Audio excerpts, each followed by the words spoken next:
Bagian 1. Pagi yang membawa sisa sakit. Dalam perjalanan menuju mimpi, yang paling terasa bukanlah langkah awal, tetapi rasa sakit yang datang setelahnya. Pagi itu, Ardan terbangun dengan tubuh yang masih terasa remuk. Otot betisnya seperti ditarik kencang, bahunya nyeri dan kepalanya sedikit pusing. Ia hampir tidak bisa mengangkat tubuhnya dari kasur tipis di panti.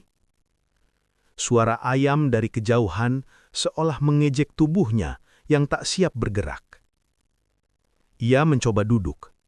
Sakitnya menusuk, namun ia tahu, ia tidak boleh terlambat ke pelatihan panda.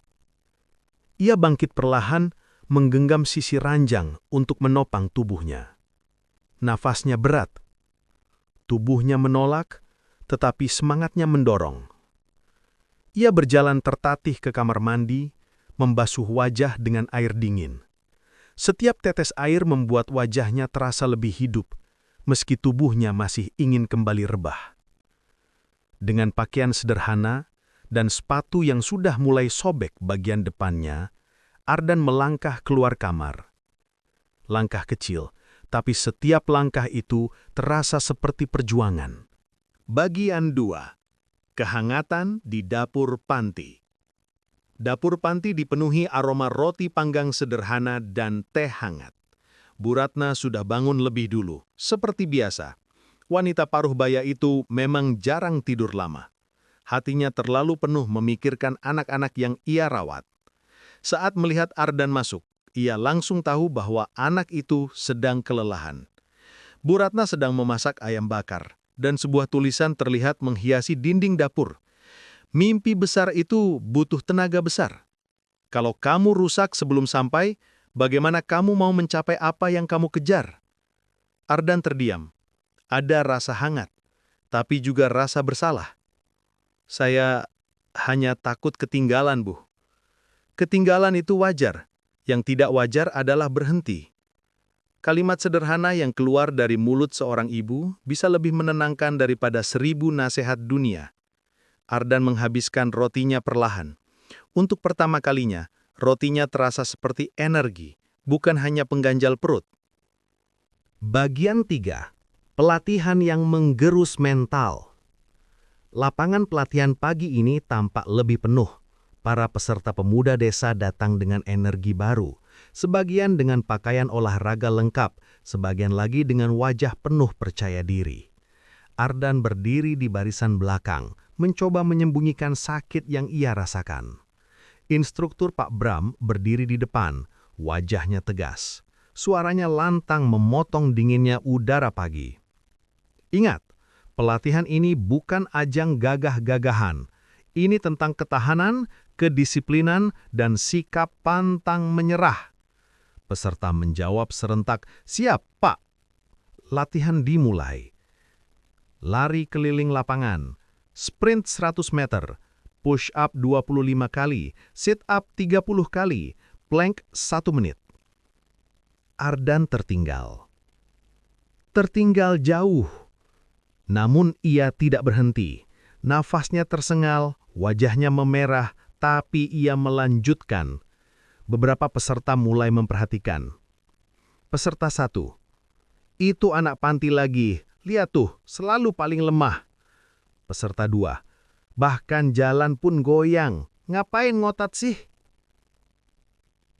Manusia mudah meremehkan apa yang tidak mereka mengerti. Pak Bram mengawasinya dari kejauhan, diam-diam kagum.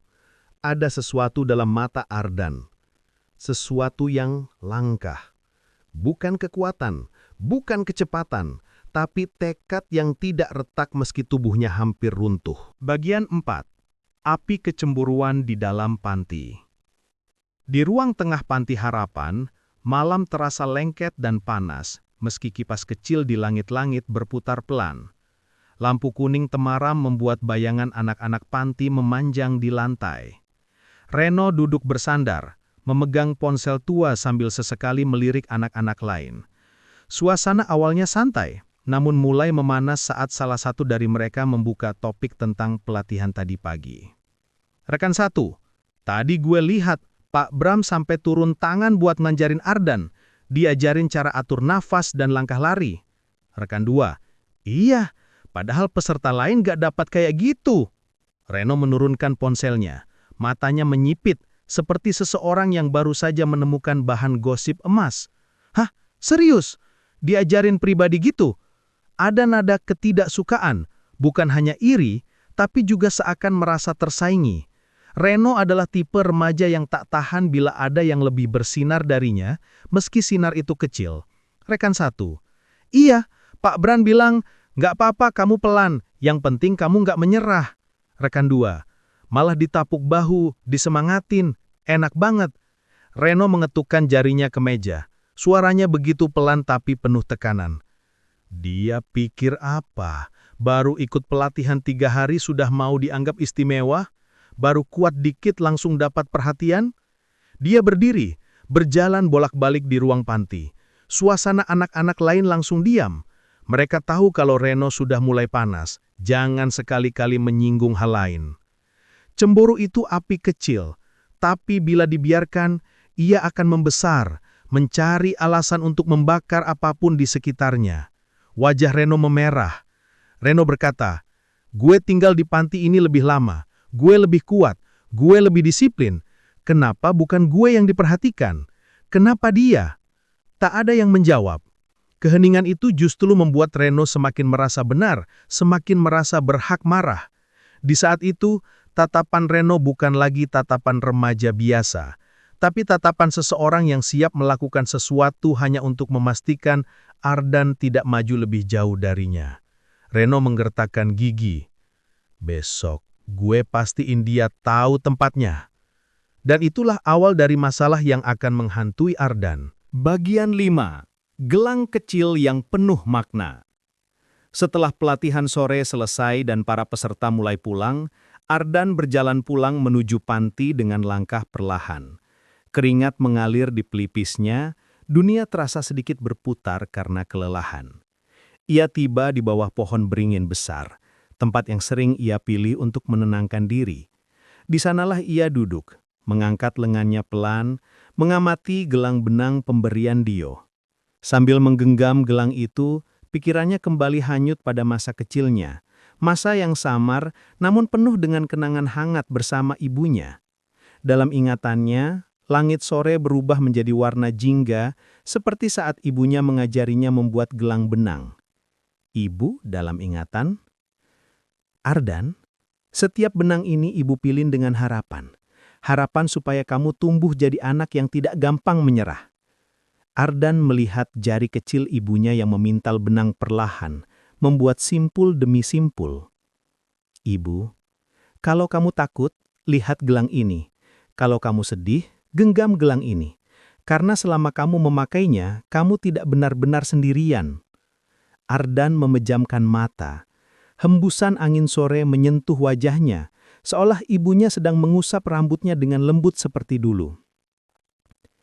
Ada luka-luka yang tidak terlihat dan hanya bisa disembuhkan oleh kenangan. Ardan mengusap bagian gelang yang sedikit rusak.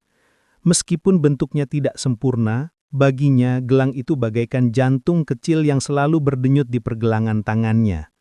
Ardan berbisik, "Bu, aku masih ingat. Aku masih mencoba. Aku akan terus melangkah." Matanya memerah, namun ia tersenyum. Tenaga itu kembali memenuhi tubuhnya. Tenaga yang bahkan pelatihan fisik tidak bisa memberinya. Bagian 6. Malam panjang penuh keraguan. Malam itu, hujan turun dengan suara keras.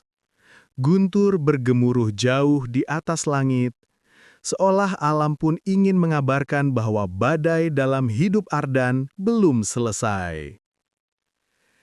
Di dalam kamarnya yang kecil, Ardan duduk bersandar di tepi ranjang. Lampu redup, udara dingin masuk menembus celah jendela. Tubuhnya gemetar, betisnya kram, pinggangnya terasa seperti ditusuk, dan bahunya seperti memikul beban raksasa. Ketegangan itu perlahan berubah menjadi ketakutan. Ketakutan yang ia tahan dari pagi hingga malam. Ia menunduk, menatap lantai yang mulai basah oleh tetesan air hujan yang bocor dari atap. Ardan, apa mimpi ini terlalu berat buat aku? Untuk pertama kalinya sejak pelatihan dimulai, Ardan benar-benar merasa takut.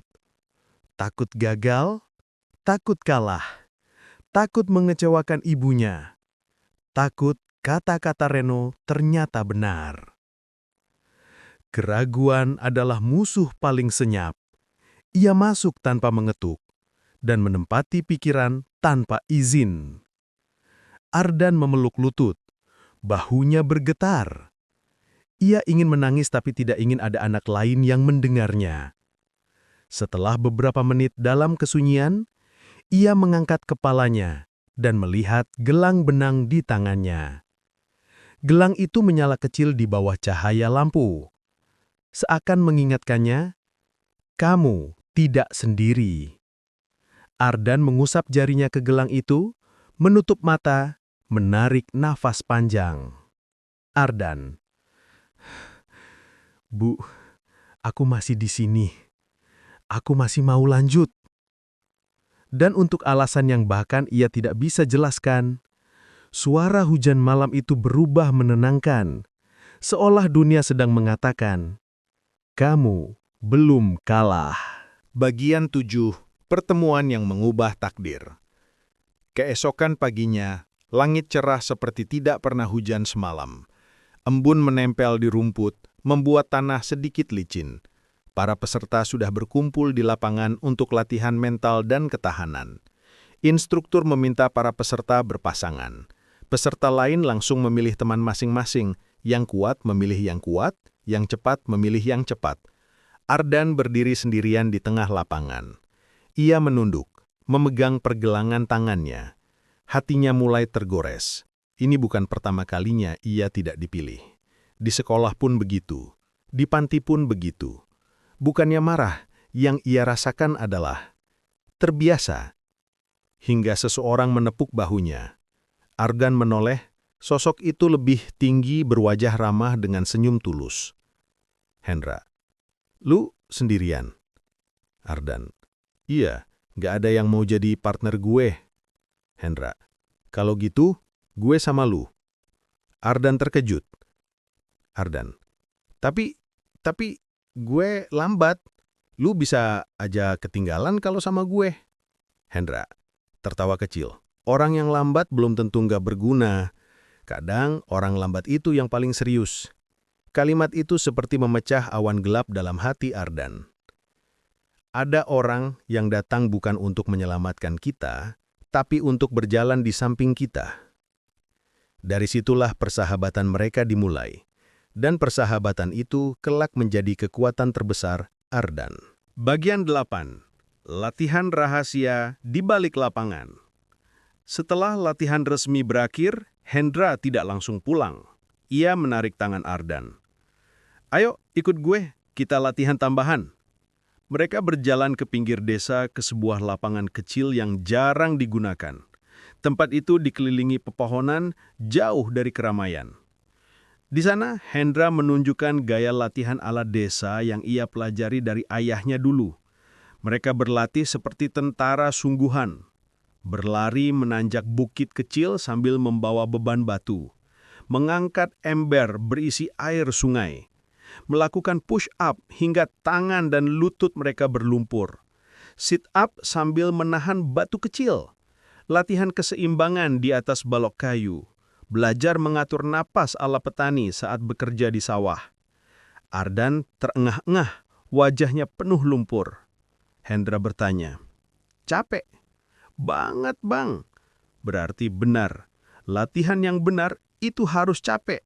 Kadang orang luar melihat seseorang berkembang, tapi mereka tidak pernah melihat malam-malam penuh peluh dan latihan tersembunyi di baliknya.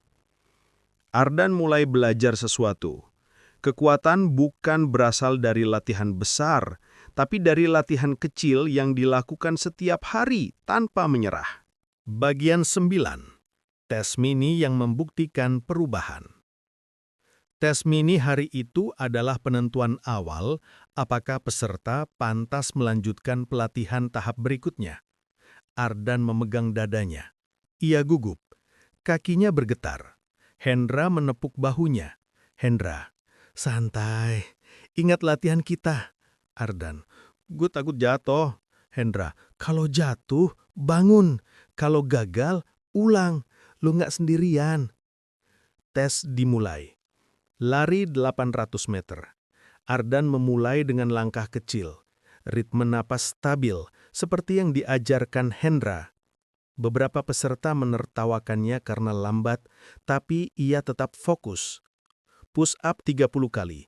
Tangan Ardan gemetar. Ia menekan tanah kuat-kuat, satu demi satu, meski terasa seperti mencapai batas. Sit up 40 kali. Perutnya perih. Ia ingin menyerah. Tapi suara ibu dalam ingatan muncul lagi. Ardan, setiap benang gelang ini ibu pilin dengan harapan. Ardan menggigit bibirnya. Ia lanjut. Plank, 1 menit. Seluruh tubuhnya bergetar. Keringat jatuh ke tanah membentuk tetesan kecil. Waktu terasa sangat lama, namun ia bertahan. Ia menahan sampai bel dibunyikan. Pak Bram berjalan mendekat. Tatapannya tidak tegas seperti biasanya. Ia tersenyum. Pak Bram. Ardan, kamu luar biasa.